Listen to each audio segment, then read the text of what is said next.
Mapagpalang araw mga kasawlo, kumusta po kayo? Kumusta po ang lahat? Literal na Pinoy street food for today's video muna po pala tayo mga kasawlo. Gaya ng kwek-kwek, fishball, kikiam, chicken balls, hotdog at chicken skin. Syempre po, ano pa nga ba ang kapartner niya ng ating Pinoy street food ay ang samalamig na sagot gulaman. Pinakuluan ko po muna pala ang ating mga itlog ng pugo dahil yan po talaga ang may pinakamaraming gawain or matagal gawin kasi ilalaga pa yan tapos babalatan pa. At habang nagpapakulo po tayo ng ating itlog ng pugo ay sinangkapan ko muna ang ating chicken skin.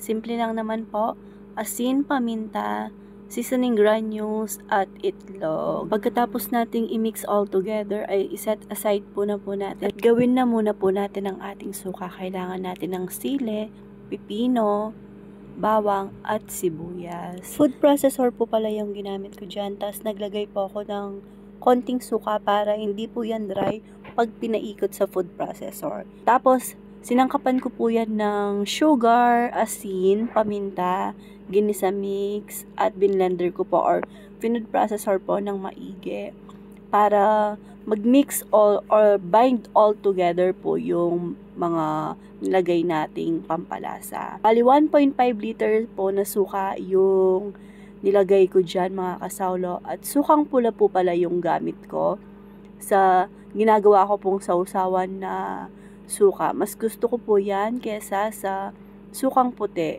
Yung sukang puti naman po ay ginagamit ko po yon halimbawa sa pagluluto po, gaya po ng pangsamot. Dito naman po tayo, gawa na tayo ng manong sauce.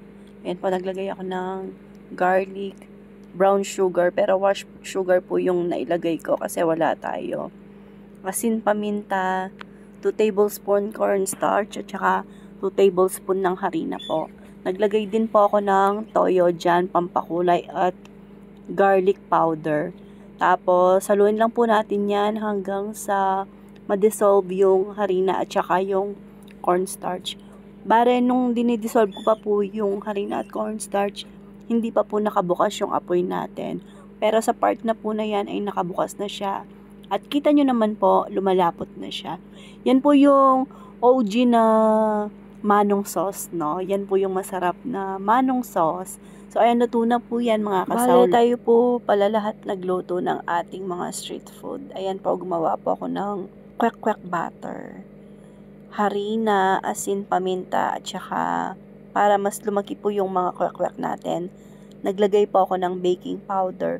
Pero alam ko po, lahat ng mga nagtitinda ng street food, naglalagay po sila ng baking powder para lumaki yung kwek-kwek. Tapos, yung ano naman po, bale food color lang din po yung pampakulay. Yung iba po, atsuete yung pampakulay nila. Pero tayo, food color na lang po para mabilisan lang po. So, ayan no, ma-share ko lang po mga kasawlo. Alam nyo po ba, pagkalipat namin dito sa bahay po namin na tinitirhan natin ngayon, business-minded na po pala talaga tayo. Pagkalipat po natin, dala-dala natin yung paninda nating El Diablo.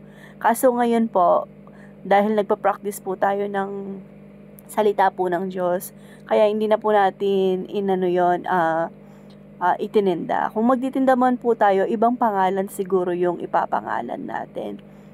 Tapos nung naipanganak na po si Rai Rai, nagtinda naman po tayo flying saucer at saka yung ganyan po, street food, kwek-kwek, ganyan po. Kaya medyo may idea po tayo or meron tayong experience sa pagluluto ng mga ganitong klase ng street food dahil na business po natin siya. Kaya memorable din po sa amin yung street food business dahil isa po siya sa naging business natin nung kasagsagang bagong lipat pa lang po tayo. So ayan no, paluto na po yan at pasensya na po kung maingay dahil umuulan po. Grabe. At masarap din po pala mga kasawlo sa nasabi ko rin po na masarap po yung sa malamig na sagot gulaman or nakasangkap po na buko.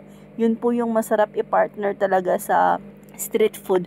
Parang hindi kumpleto yung pagkain mo ng street food kung wala kang sa malamig na kapartner po. Sa mga batang 90s din po, dati hindi man din uso yung nakabaso po yung street food, no? Dati tinutusok mo talaga siyang ganyan. Gaya po ng gagawin ko, mga kasawlo. Kasi pinakita ni ate sa akin, ganito yung sa akin, sabi niya. Tapos naalala ko, oo nga no, dati ganyan pala yung way ng pag-eat natin ng street food, yung sama-sama siya sa isang stick po. Ayan po. So, ayan po no mga kasawlo, nag-enjoy ako dyan. Grabe. Parang bumalik yung pagkabata ko nung ginawa ko yan. Tapos, sabi ko sa kanila, yung nakatuhog na ganyan, tapos naglalakad ka sa daan, tumutulo-tulo yung sauce kasi nga, hindi pa po uso yung paggamit ng baso. So, ayan po mga kasawlo. At dito ko na po tatapusin ang ating video na to. Hanggang sa susunod. Ingat po ang lahat. God bless us all po. Bye!